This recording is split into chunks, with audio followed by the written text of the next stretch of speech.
yang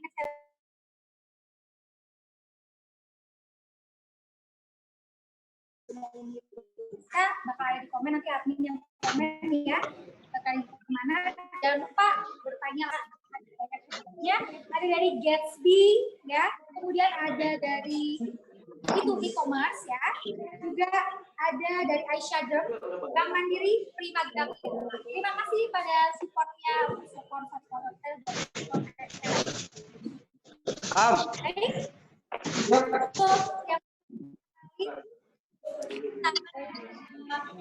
Mulai acaranya ya.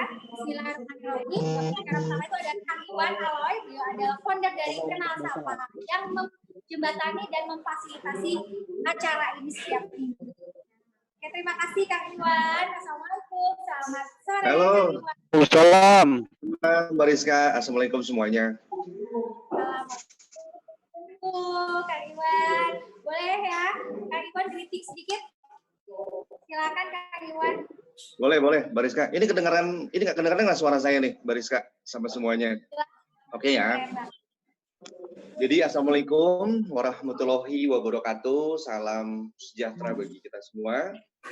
Shalom, Om Swastiastu, Namo Buddhaya, salam kebajikan buat kita semua.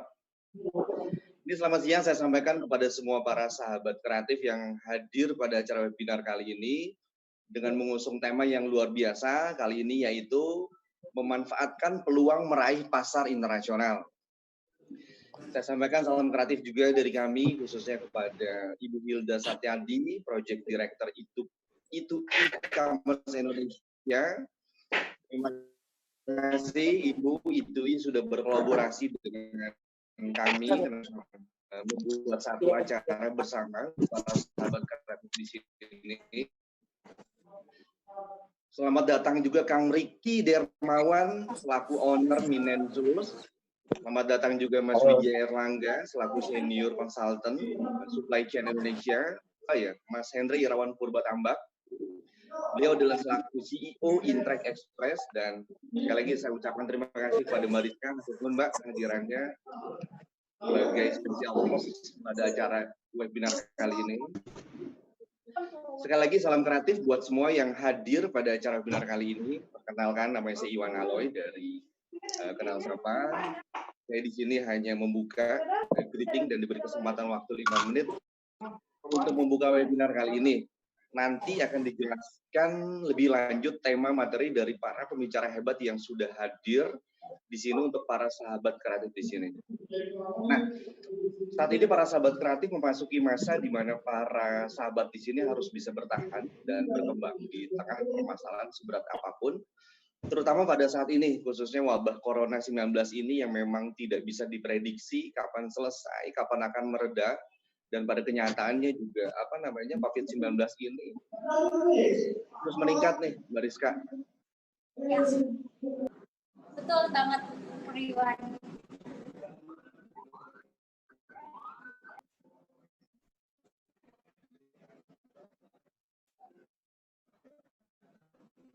Halo, Kang Iwan masih standby?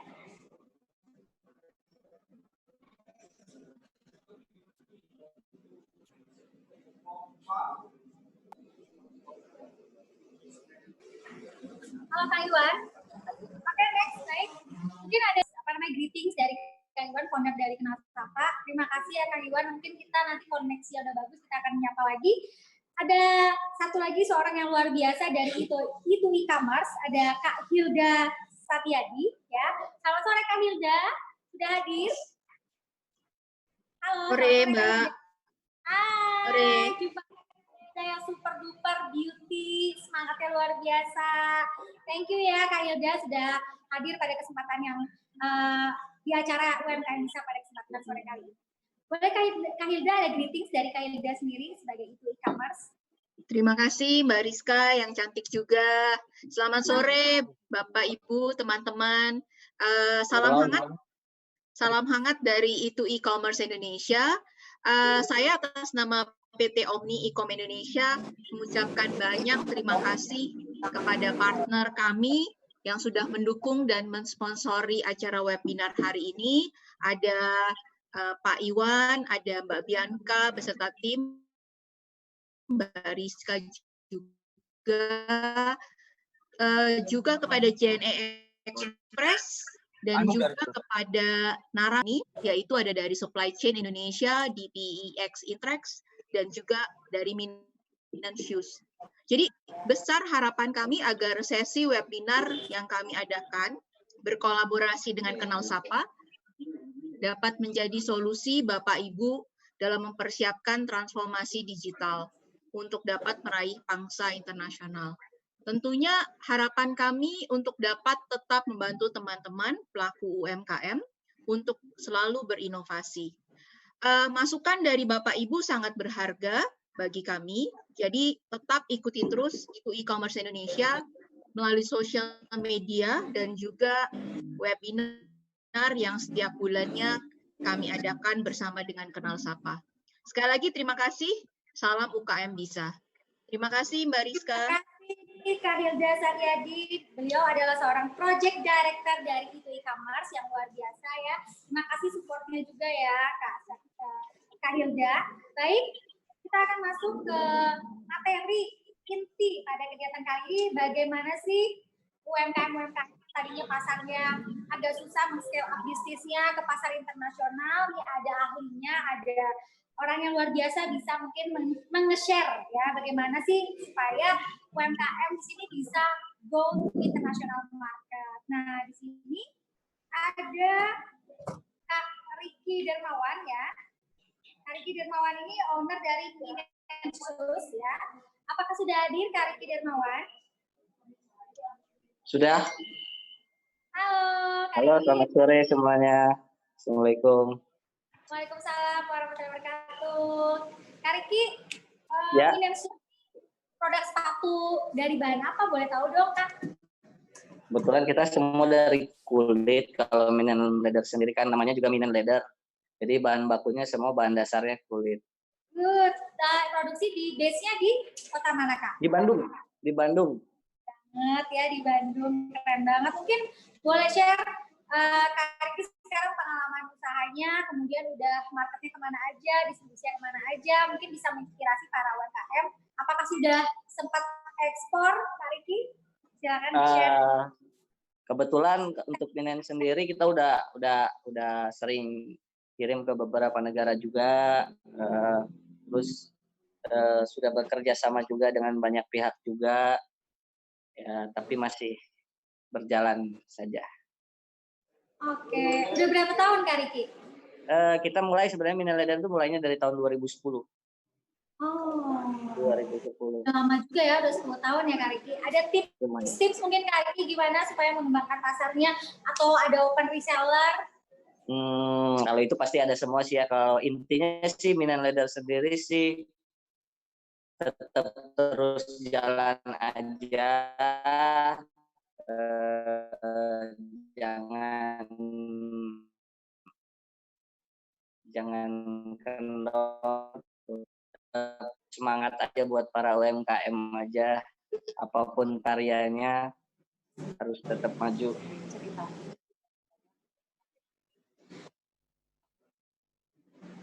Di-share ya gimana sih Kak Riki supaya bisa produknya Kak Riki itu bisa go internasional atau bisa masuk pasar ekspor. Terus kapan itu waktu pertama kali bisa ekspor ya? Apakah di sana dari seller atau ada yang ngurusnya? Terus dokumen-dokumen apa yang dilengkapi supaya produk Kak Riki itu bisa diterima di pasar internasional? Silakan Kak Riki boleh dong di-share. Sebenarnya kita sih banyaknya tadinya dari ikut pameran-pameran yang ada di Bandung. Pertama kali kalau nggak salah kita dulu ikut pameran kalau nggak salah di salah satu mall gitu. Intinya sih terus kita juga banyak ngembangin di media sosial kita kayak Instagram, Facebook. Terus kayak gitu sih. Akhirnya pertama kali sih pembeli sih kalau nggak salah dulu dari Australia. Oke. Itu pertama kali bisa tahun berapa hari Ki? Apanya tuh? Ekspor. 2012 kalau nggak salah. Pertama 2012. Kali. Iya. Tapi pembuatannya untuk produknya ini untuk khusus woman atau bisa untuk men's juga? Untuk kedepannya sih kita unisex, tapi kebanyakan sekarang buat laki-laki. Wow, pasti keren banget. Thank you ya Kak Riki ya. Ya, Nanti mungkin sama-sama. yang sudah hadir di sini mungkin bisa langsung bertanya apabila ada pertanyaan ya Kak Riki ya. Iya, oke. Ya. Baik, ini juga kita kedatangan seseorang yang luar biasa, senior consultant ya dari Supply Chain Indonesia. Nah, beliau adalah Kak Widya Erlangga ya. Kak Widya Erlangga, apakah sudah hadir? Selamat sore Kak Widya Erlangga. Selamat sore. Hadir Pak, hadir Mbak Rizka. Selamat sore Kak Widya. Wow, ya. Aku juga pengen belajar banyak nih sama Kak Widya nih, bagaimana sih agar UMKM kita ini bisa naik kelas ya, dari segi pemasarannya aja, bukan hanya pemasaran tapi produknya. Ya, standar produknya apa, standar packagingnya apa, kemudian standar yang diterima di pasar internasional itu apa. Kan Kakak sebagai konsultan yang luar biasa nih di supply chain ya. Boleh dong di-share apabila ada materi, silakan di-share Kak. Boleh? Terima kasih.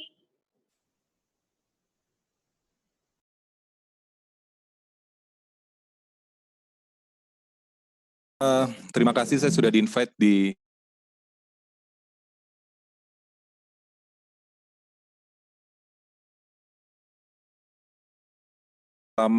selama COVID ini. Saya sudah beberapa kali jadi narasumber juga dan semuanya berhubungan dengan UMKM. Dan kebetulan juga saya di Bandung, posisinya adalah sekjen dari APIKMI atau Asosiasi Pengusaha Industri Kecil Menengah Indonesia. Jadi memang pekerjaan saya sehari-hari juga banyak membantu IKM. Saya ada slide yang akan saya share di sini. Sebentar.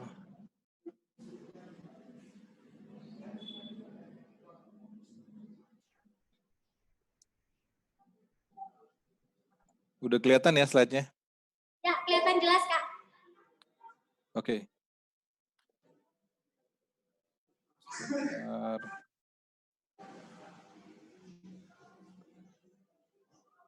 Jadi topik kita adalah memanfaatkan peluang meraih pasar internasional ya untuk UMKM maupun IKM. Saya mulai dulu dari sebetulnya apa sih UMKM dan IKM itu.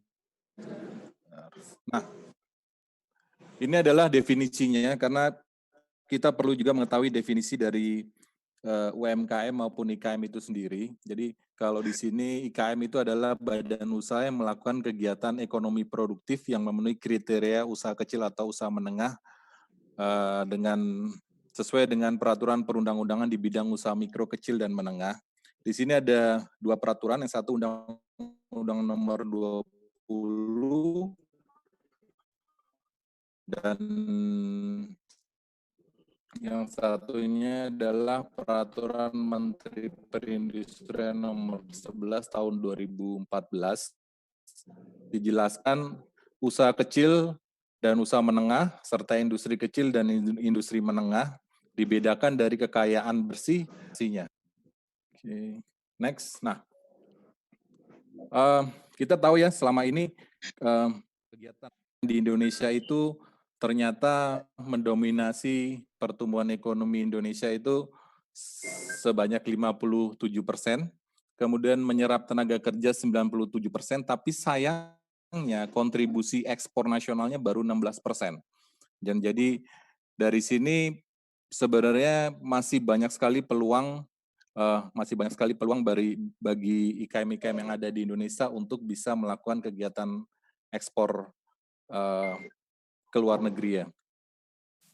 Dari pengalaman saya selama ini, saya akhirnya menyimpulkan bahwa permasalahan dari IKM maupun UKM itu cuma ada 4. 1 permodalan, 2 bahan baku, 3 alat produksi, dan 4 adalah pasar hasil produksinya.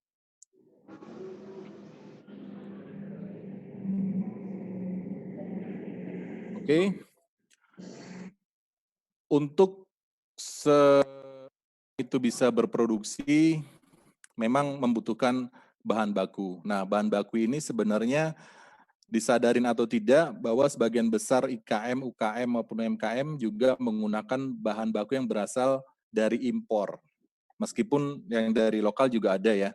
Nah, di sini selain menggunakan bahan baku impor, tentunya si UKM itu sendiri juga pada saat setelah berproduksi jadi barang jadi, mereka perlu menjualnya. Pada saat menjualnya kan ini perlu juga untuk pengirimannya ya, baik ke pemakainya langsung ataupun ke distributor yang menjual. Lama ini kemudian membagi jadi 3 kelompok. Yang satu adalah konsolidator bahan baku di sisi hulu industrinya. Yang kedua operator IKM UKM di sisi logistik pengirimannya, dan konsorsium dari sisi hilir industrinya. Artinya begini. Nah, kalau konsep konsolidator itu adalah yang menyediakan bahan baku bagi para IKM tersebut, dan itu bisa bekerja sama dengan satu importir umum, yang kedua dengan perusahaan trading, yang ketiga dengan toko penyedia bahan baku di sentra IKM, UKM maupun UMKM itu sendiri. Terus kemudian untuk konsep operatornya, konsep operator ini adalah pihak yang mengatasnamakan para IKM, UKM, UMKM untuk mendapatkan jasa logistik yang kompetitif dengan bekerja sama dengan perusahaan kurir, kalau untuk domestik mungkin ya, dan kemudian perusahaan freight forwarding untuk yang tujuan ke luar negeri. Terus ada juga perusahaan konsolidator baik laut maupun udara. Artinya begini, jadi kita tahu bahwa IKM ini banyak sekali di Indonesia dan jenisnya bermacam-macam. Kalau untuk kebutuhan bahan bakunya, kalau kebutuhan bahan baku dari IKM itu sendiri, sebenarnya IKM ini biasa kalau dia beli dari toko, itu biasanya harganya sudah naik 2 kali lipat. Nah, ini yang kemudian menjadikan cost dari IKM itu sendiri untuk berproduksi cukup tinggi. Nah, untuk memangkas cost itu tersebut, maka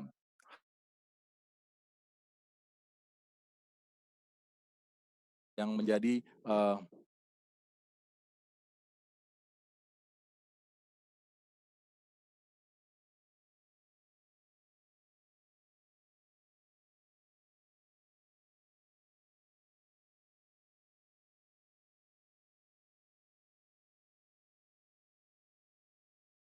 perusahaan trading yang mendatangkan bahan bakunya. Jadi harganya jauh lebih murah daripada IKM itu beli dari toko. Kalau di Bandung sini banyak ada di toko di daerah Otista, di Tamim, di Cigondewa, itu harganya sudah naik 2 kali lipat sebenarnya dari harga asli importirnya. Kemudian untuk konsep operatornya sendiri, IKM ini kan kalau mengirimkan barang itu kan, kalau dia mengirimkan sendiri-sendiri satu persatu, tentunya akan mahal. Jadi lebih baik diadakan kebutuhan perusahaan konsolidator baik laut maupun udara, karena pengiriman hasil produksi IKM kan bisa dilakukan melalui jalur laut, sea freight, maupun jalur udara, air freight. Jadi di situ konsep konsolidator adalah dia mengumpulkan dari banyak IKM untuk misalnya satu destinasi tertentu, dia kumpulin itu semua IKM. Jadi IKM yang tadinya tidak bisa mengirimkan dalam bentuk satu kontainer, biasanya dikumpulkan dulu di konsolidator itu, misalnya dia yang ekspornya ke Belgia, dikumpulkan dulu di konsolidator lain yang tujuan akhirnya adalah ke Belgia. Jadi harganya jauh lebih murah. Tidak harus dia memberangkatkan sendiri. Terus yang ketiga, ada juga konsep konsolidatornya adalah pihak yang membantu para IKM, UKM, UMKM untuk menjual hasil produksinya. Di sini saya sebutkan beberapa jenis perusahaan. Itu adalah perusahaan trade exhibition, perusahaan trading, perusahaan e-commerce, maupun diaspora.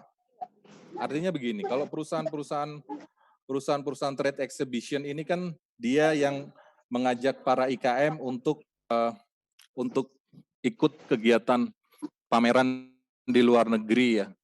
Nah, kegiatan pameran ini saran saya ke perusahaan trade exhibition ini adalah setelah pameran itu sebaiknya IKM-IKM yang diajak itu diberikan masukan juga bagaimana sih sebenarnya kebutuhan dari suatu negara itu, bagaimana peraturan untuk masuk ke negara itu. Jadi misalnya kalau bahan mungkin kalau di Amerika diberitahukan bagaimana cara untuk mendaftarkan makanannya di FDA ya, food drug-nya kayak BPOM-nya Indonesia yang ada di Amerika. Itu cara-caranya bagaimana itu harusnya dijelaskan juga, dan juga peraturan-peraturan kayaknya di negara tertentu itu harus dijelaskan juga sama perusahaan trade exhibition tersebut. Terus yang bisa membantu juga perusahaan trading. Perusahaan trading ini dia melakukan penjualan dengan banyak sekali produk, dan ini mereka biasanya sudah punya buyer untuk beberapa produk tertentu. Terus kemudian ada perusahaan e-commerce, jelas ini e-commerce ini para IKM bisa langsung menjual ke direct customer-nya melalui perusahaan e-commerce, memperkenalkan dirinya ke end user secara langsung. Dan yang terakhir adalah diaspora. Kita tahu diaspora ini adalah orang-orang Indonesia yang hidup di luar negeri. Dan sekarang akhir-akhir ini semenjak COVID ini saya banyak sekali ketemu dengan para diaspora, baik yang ada di Amerika, ada di Rusia, ada di Brazil, ada di Eropa, ada di Jepang juga. Nah, mereka ini yang memberi masukan ke kita. Sebenarnya apa sih yang dibutuhin sama orang-orang di sana? Apa sih yang produk-produk dari Indonesia yang bisa laku di sana, dan apa sih ketentuan-ketentuan yang harus dipenuhin oleh para IKM di sini sebelum melakukan kegiatan ekspornya ke negara tujuan tersebut. Jadi intinya begini, saya sih sebenarnya saya dan tim saya membuka diri untuk membantu IKM ini, karena nanti saya sudah bilang ke acara ini bahwa slide saya bisa di-share. Di situ nanti ada email saya, kemudian ada nomor WA saya yang bisa dihubungin. Artinya begini, karena saya sudah tadi awal saya bilang saya banyak sekali mengikuti kegiatan seperti ini dan sebagai narasumber, tapi akhirnya kasihan juga bagi saya karena setelah itu informasinya seperti terputus. Jadi kalau misalnya teman-teman di sini yang kemudian punya produk-produk tertentu, monggo silakan kontak saya atau nanti saya tulis di nomor saya sama email saya tulis di ini aja di chat room yang ada di sini. Jadi saya rasa itu.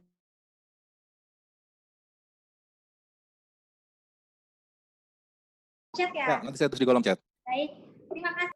Ya, boleh ditulis di kolom chat ya Kak ya, untuk mungkin teman-teman yang mau konsultasi boleh. Terima kasih Kak Dia atas sharingnya, dan teman-teman yang ingin mendapatkan materi yang disampaikan pada kesempatan kali ini, sore hari ini, caranya gampang banget, tinggal isi survei yang akan dibagikan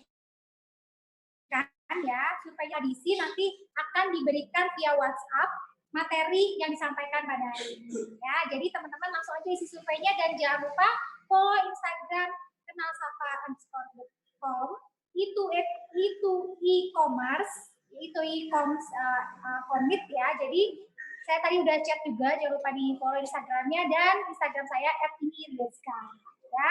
Baik, kita akan masuk ke materi kita yang luar biasa satu lagi ya. Ada Kak Hendra Irawan Purba Tambak. Sudah hadir nih Kak Hendra ya. Beliau adalah COO di PAX Impact. Benar nggak sih aku ngomongnya Kak Hendra? Selamat sore semua. Sore Pak. Sore, sehat ya Kak? Ya, Kak, boleh, Pak, boleh sama aja. Oke Kak, boleh dong Oke. perkenalan ya, dan boleh sharing dari Kak Hendra. Waktunya maksimal 10 menit, 5 sampai 10 menit. Silakan Kak Hendra. Oke, Assalamualaikum warahmatullahi wabarakatuh. Salam Waalaikumsalam. kenal, saya Hendra IPT. Kalau penyebutan company sih sebetulnya tadi ada koreksi sedikit. Kita Yes. itu DPX worldwide, tetapi di Yes. Indonesia kita sebut ya DPX. Tetapi di Indonesia kita sebut DPX Intrex. Karena di Indonesia itu DPX dipegang oleh PT Intrex Global Logistindo. Oh, Tapi boleh. DPX Apa sendiri sih itu Kak? Azim Ya. sama Aza kan ikut ini. Mungkin sudah banyak yang tahu teman-teman, apalagi yang sudah sering kirim barang ke luar negeri. Itu DPX adalah salah satu perusahaan kurir alternatif. Emang nggak bisa kok itu. Nggak bisa. Misalnya kan teman-teman taunya itu adalah DHL atau TNT. Nah, kami itu sama dengan Aramex dan lain-lain, itu selevel lah. Dan untuk di Bandung sendiri, DPX juga DPX itu juga banyak sekali digunakan oleh teman-teman yang seperti usaha Pak Riki Dermawan tadi. Jadi saya hanya bicara sedikit tentang apa yang dijelaskan oleh Bapak sebelumnya, yang dari UMKM. Saya sempat berpikir ini kita membahas impor atau ekspor. Karena kalau tadi pembahasannya kan cenderung bagaimana untuk mendapatkan bahan baku dari luar negeri. Sementara kita punya tema kan memanfaatkan peluang meraih pasar internasional, yang artinya kita ingin barang-barang dari Indonesia itu terjual lebih banyak ke luar negeri.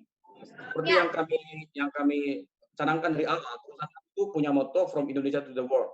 Jadi kita fokus untuk membantu para pedagang dari barangnya. Karena dari pengalaman kami, banyak sekali para toko online atau UMKM yang menjual barang di Indonesia belum tahu caranya nih. Apa sih yang harus dilakukan agar barang-barangnya terjual ke Asia, ASEAN, bahkan ke Amerika. Dan banyak juga customer kami yang memberikan beberapa informasi bahwa sebetulnya sih yang paling diperhatikan itu adalah bagaimana kita mencari rekanan kurir dalam pengiriman. Karena setelah barang terjual, yang diperhatikan oleh customer itu adalah berapa lama barang akan terkirim. Dan jika ada stuck misalkan di clearance, seberapa bagus itu kurir untuk memberikan manfaat sebagai jasa pelayanan kurir dalam nanti mungkin sesi selanjutnya yang perlu diperdalam, sehingga teman-teman yang ingin memulai usahanya itu bisa mendapatkan pasar luar negeri, itu benar-benar mendapatkan manfaat dari webinar ini. Nah, hal kedua,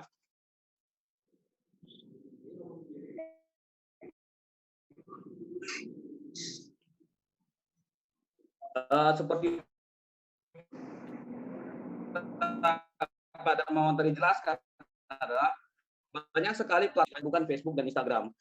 Kami juga, tim kami banyak mendapatkan UMKM, produsen, atau mungkin pedagang-pedagang online itu semuanya berputar di dalam Facebook, grup, join ke grup ASEAN, join ke Singapura, Malaysia,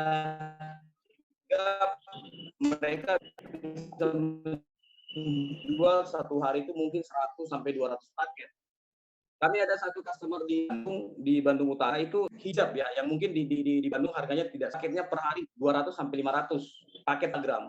Nah, jadi hal-hal tersebut pernah kami terpikir bagaimana untuk bisa bekerja sama dengan para UMKM, mungkin organisasi atau siapapun yang membina UMKM untuk lebih giat memperkenalkan bagaimana sih teman-teman yang sudah meraih pasar internasional tersebut memulai memperkenalkan produknya. Dan di situ nanti kami sebagai penyedia kurir akan menjelaskan peran kami di logistik, kurang lebih 70% dari kegiatan e-commerce itu adalah peran kami.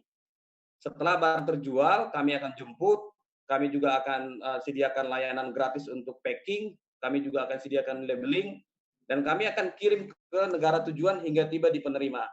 Nah, dan dari pengalaman itu juga repeat order terjadi ketika logistiknya itu berhasil. Jarang sekali 100%, tetapi antara 80 sampai 90% jika sudah berhasil, maka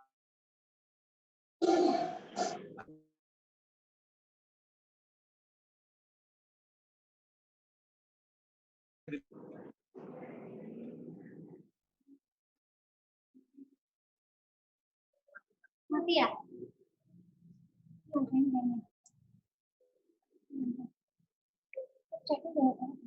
Repeat order itu kemungkinan besar akan terjadi. Jadi saya rasa dari DBS Intrex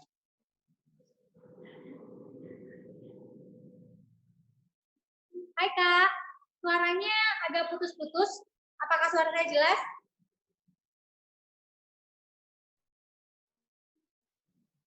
Salam. ya. Halo. Ya, Halo ya. Kak Rizka.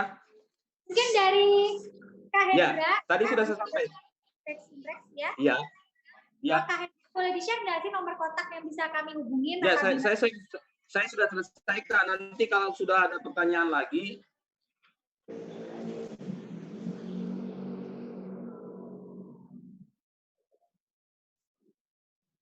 Kak Hendra, boleh di-share nomor kontaknya? Mungkin di-share di kolom chat. ya nanti ada beberapa marketing saya yang ada di sini ikut join juga. Nanti mereka akan share kontak di situ. Silakan dihubungi saja ke situ ya. Thank you Kak Hendra yang luar biasa. Terima kasih banyak. Ya, sama-sama Kak. Ini di PX ini sangat bermanfaat banget khususnya untuk para pelaku usaha yang ingin mengirimkan produk sampai ke tangan customer di luar negeri ya. Bahkan dibantu untuk itu termasuk dibantu juga untuk dokumen-dokumen atau kelengkapannya ya kayak luar biasa. Pas banget ya untuk teman-teman yang mau. Ya, jadi konsepnya itu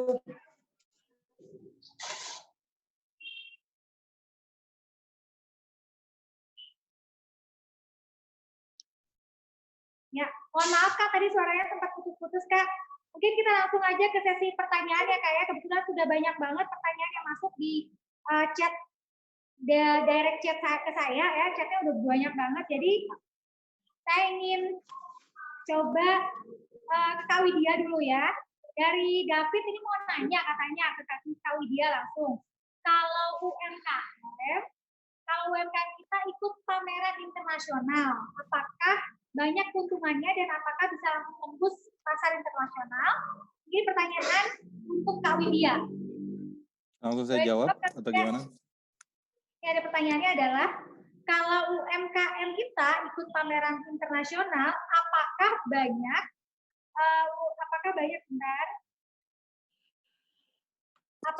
keuntungannya dan apakah bisa langsung dealing atau tembus ke pasar internasional? Mungkin dari pengalaman Kak Widya ya, apakah hasilnya juga maksimal atau enggak? Silakan Kak Widya, boleh di-sharing. Oke, baik. Terima kasih. Baik, untuk pertanyaan tersebut saya bisa jawab begini sebenarnya. Kalau untuk ikut pameran di luar negeri, kalau menurut pengalaman saya lebih baik dipikirkan dulu, jangan langsung ikut.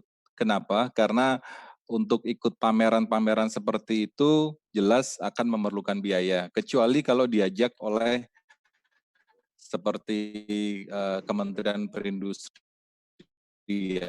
atau Kementerian UMKM, juga Kementerian Perdagangan. Mereka biasanya setiap tahun mengajak gitu, mereka punya program itu. Nah, kalau diajak sama mereka nggak ada masalah sebenarnya.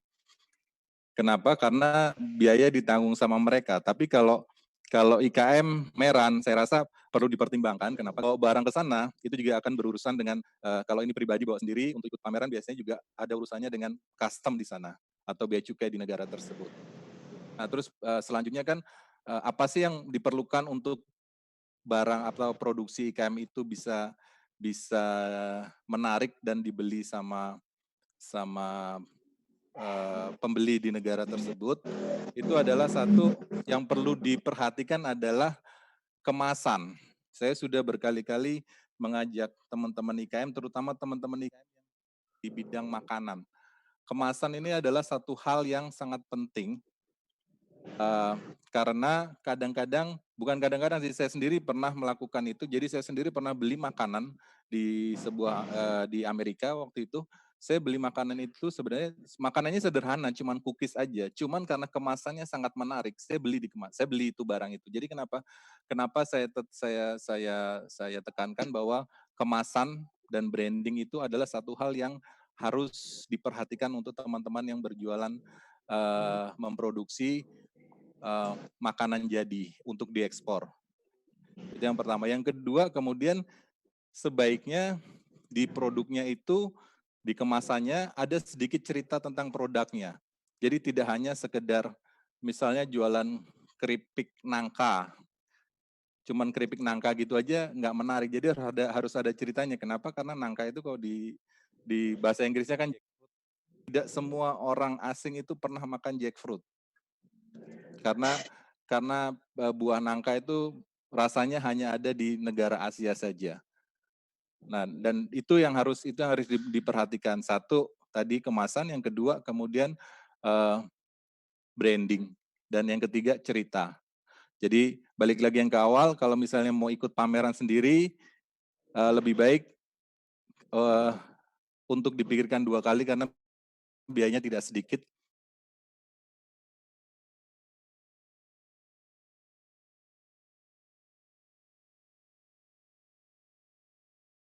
Untuk Kak Hendra sebagai CEO di ya, Imprex, dari pengalaman Kak Hendra yang telah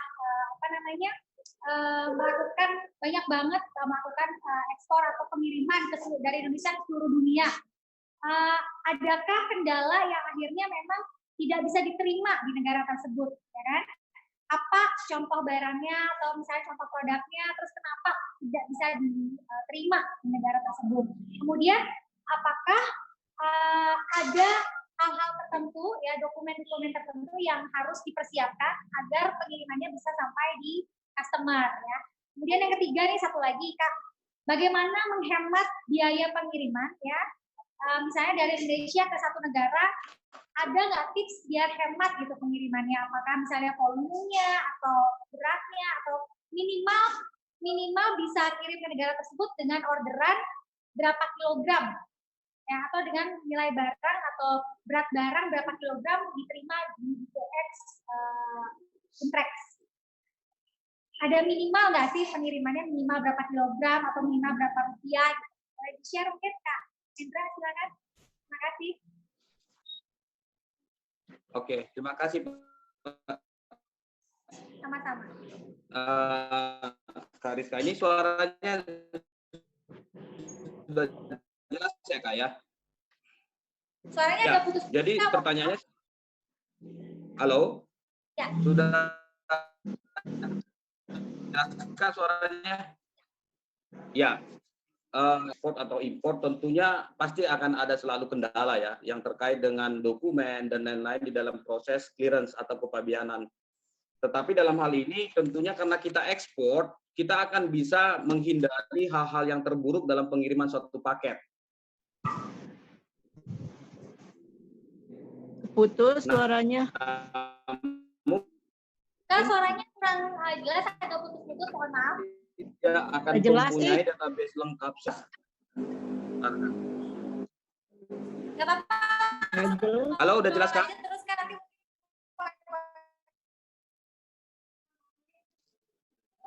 Oke. Ya, jadi ini sebagai perusahaan kurir tentunya kita tahu apa saja yang dibutuhkan dalam pengiriman barang negara.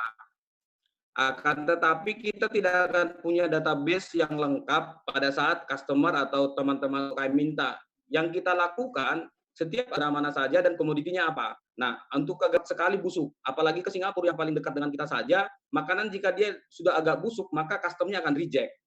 Nah, untuk itu seperti yang disampaikan oleh Kak Widi tadi, itu saya setuju sekali bahwa kemasan itu sangat mumpuni, itu sangat penting sekali untuk kemasan.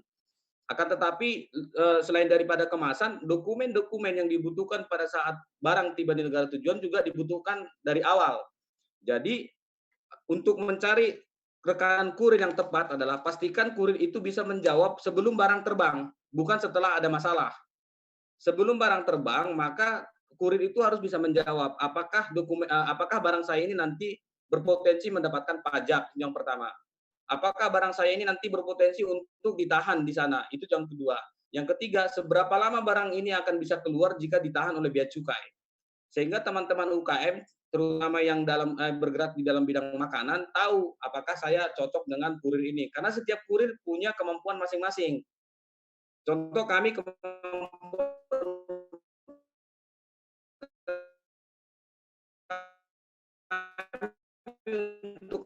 makanan terus terang tidak terlalu bagus, karena terhindar dari pajak. Quote unquote bukan menghindari pajak dengan cara menurunkan value, tetapi kami tahu caranya untuk negara ini berapa nilai barang yang tidak akan membayar pajak. Contoh yang dua juga bisa memberikan suatu alternatif. Contoh, apakah barangnya itu kita kirim ke nama yang berbeda dan alamat yang sama, terutama untuk negara Malaysia dan Singapura. Sehingga dengan skema-skema tersebut, para UMKM tidak perlu menunggu lama untuk mengirimkan satu paket ke customer yang sama. Nah, ketiga, kita juga harus memahami betul bahwa pengiriman yang paling cepat adalah PJT, bukan forwarder. Kurir atau bukan forwarder. Akan tetapi, kalau barangnya itu adalah partai besar, terutama sudah di atas 100 atau 200 kilo, itu tentunya kurir. Di kami memberikan suatu solusi, semakin besar barangnya, maka harga semakin murah per kilogramnya. Sebagai contoh, ke Singapura saja kami itu 1 kilogram pertama hanya 72.000. Dan di atas 20 kilo itu hanya 36.000. Nah, hal tersebut kami capai karena kami tahu caranya bagaimana membuat harga itu bisa semurah tersebut. Akan tetapi kami bukan murahan. Karena pengalaman bisa dicek di website juga, kami sudah 30 tahun bergelut di bidang kurir. Nah, terus pertanyaan yang ketiga tadi saya kurang ingat, catat apa tadi yang ketiga, Kak?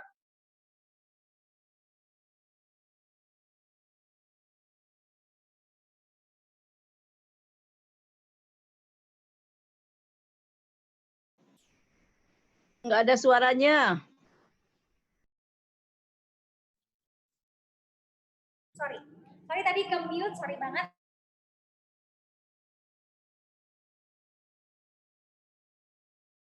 Value berapa rupiah agar bisa diterima di PX Sintrax dari barang yang dikirimkan dari Indonesia ke negara tertentu.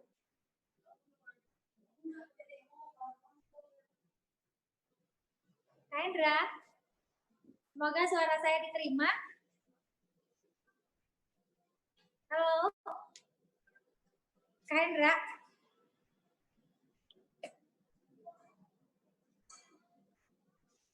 Ya, mungkin nanti pertanyaannya mungkin bisa dijawab belakangan ya. Saya akan ngobrol juga di kolom chat. Ini ada pertanyaan lagi ya. Sorry sebentar. Ada pertanyaan lagi untuk banyak banget soalnya pertanyaannya. Jadi saya tidak bisa bacain semuanya ya teman-teman. Nah kalau misalnya ada kendala kemasan tadi, Kenal Sapa juga mengcover atau membantu teman-teman para UMKM atau IKM membuat logo gratis, desain logo gratis, desain kemasan juga gratis ya untuk para UMKM yang belum punya desain kemasan dan logo. Jadi silakan hubungi Kenal Sapa, nanti teman-teman UMKM bakal bantu. Ya. Oke, ada pertanyaan juga untuk Kak Riki Dermawan. Ini pertanyaan dari Anji Novian. Kak Riki, apa sih terbesar yang dihadapi oleh UMKM untuk bisa go internasional? Dan apa yang harus dilakukan oleh UMKM untuk mengatasi tantangan tersebut? Boleh dibantu dijawab ya Kak Riki? Halo, ada tantangannya sih kalau buat kita sendiri harus bisa bersaing. Halo, ya, suaranya jelas? Mungkin tantangannya sih kita harus konsisten aja sih dengan produk yang kita buat.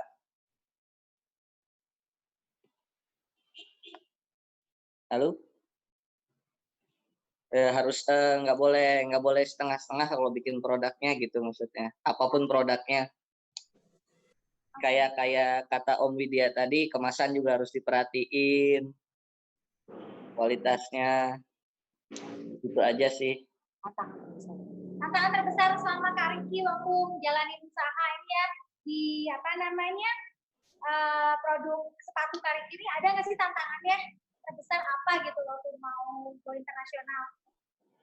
Tantangannya sih ya banyak sih ya.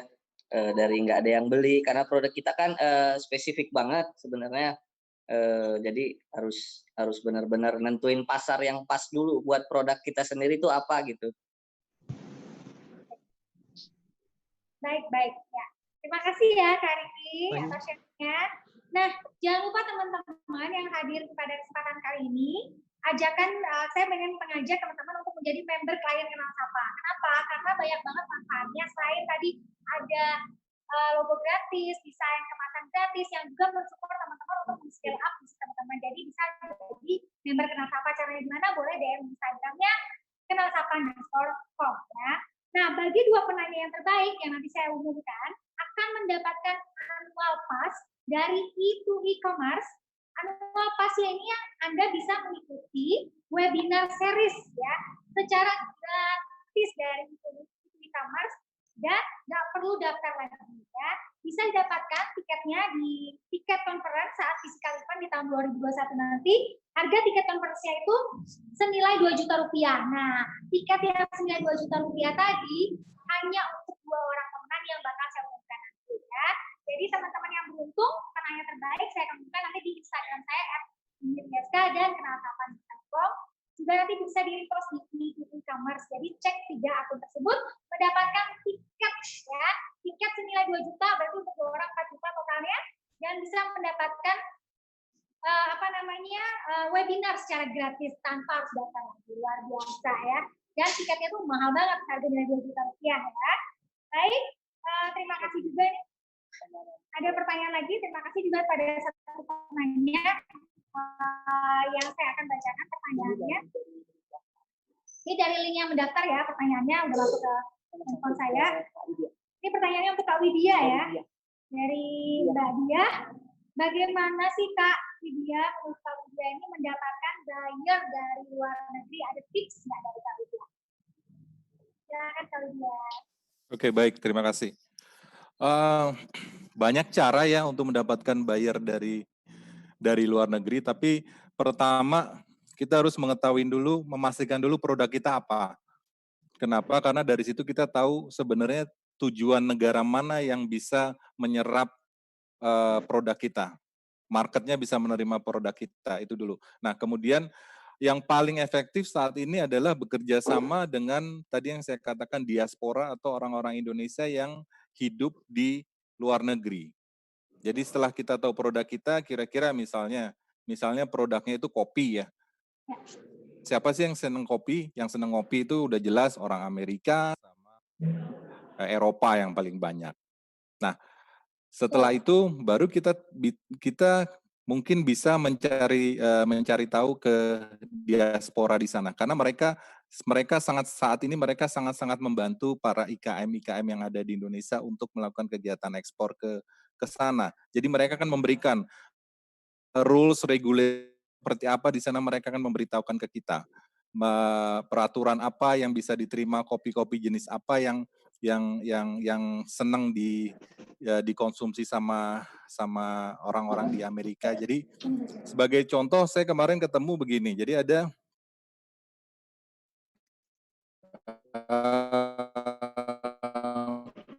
ternyata di Amerika itu yang paling banyak beredar itu kopi dari Thailand. Sementara sebetulnya kalau kata teman-teman diaspora di sana, orang di Amerika itu lebih senang dengan kopi Indonesia, taunya Gayo. Nah itu mereka senang sekali. Cuman memang tidak dijual di sana, belum banyak gitu loh. Kendalanya apa sebenarnya? Kendalanya adalah karena produk kopi Indonesia belum punya FDA, registrasi FDA di sana, makanya tidak bisa diterima di Amerika. Nah, ini sebenarnya sih pekerjaan pemerintah harusnya ya. Jadi kalau menurut saya sih pemerintah harusnya mengumpulkan para produsen kopi yang ada di Indonesia ini, yang rumahan, kemudian pemerintah yang mendaftarkan di sana. Karena setahu saya didaftarkan satu misalnya kopi Gayo, makanya akhirnya produk-produk yang ada berbau dengan kopi Gayo itu bisa masuk ke sana. Jadi ini memang harus bareng-bareng nih. Kenapa? Karena kalau sendiri-sendiri lagi-lagi berat, karena setahu saya biaya untuk mendapatkan lisensi FDA untuk satu produk itu mungkin sekitar 12.000 US ya kalau nggak salah ya. Berat kalau sendiri. Lebih baik kalau itu tadi dikonsul lagi. Kalau yang ini sudah ranahnya pemerintah sih sebenarnya. Itu aja, terima kasih. Terima kasih masukannya Kak Widya, ini sangat bermanfaat untuk para UMKM, pengetahuannya juga bisa di scale up. Jadi Baik, saya akan reminder juga untuk teman-teman yang webinar online ya seperti kali ini yang berkolaborasi antara Kenal Sapa dengan Itu E-commerce. Ini diadakan series loh, jadi nggak kali ini aja, bakal ada lagi ya. Jadi pantengin terus Itu E-commerce, Kenal Sapa dan Instagram @ini.k ya. Kenal Sapa juga akan adakan physical workshop atau seminar offline ya di Itu E-commerce nanti di JI Expo di Jakarta. Kamu boleh kepoin Instagram Itu E-commerce ya, Instagramnya yang tadi saya share di chat ya, Itu E-comit ya, boleh. Mungkin terima kasih juga saya ingin sampaikan kepada para pembicara kita yang luar biasa, juga dari Kenal Sapa, founder Kenal Sapa Kang Iwan Mawai, terima kasih founder dan CEO Kenal Sapa dan Project Director Itu E-commerce, terima kasih Kak Hilda Satyadi. Terima kasih Kak Endra Irawan Purbatamba, CEO dari Bitex Intrex yang luar biasa ya. Terima kasih Kak Riki Dermawan, owner dari Kensus, dan terima kasih banyak atas waktunya Kak Widya Erlangga, Senior Consultant Supply Chain Indonesia. Semoga silaturahmi kita kali ini bisa bermanfaat untuk kedepannya. Salam dari UMKM Bisa, semangat selalu. Jangan lupa pantengin Instagramnya karena saya akan bakal ngumumin pemenang yang beruntung ya, 2 orang pemenang dari e-commerce dan yang mendapatkan giveaway dari UMKM Bisa. Assalamualaikum semuanya, selamat sore, sampai ketemu lagi.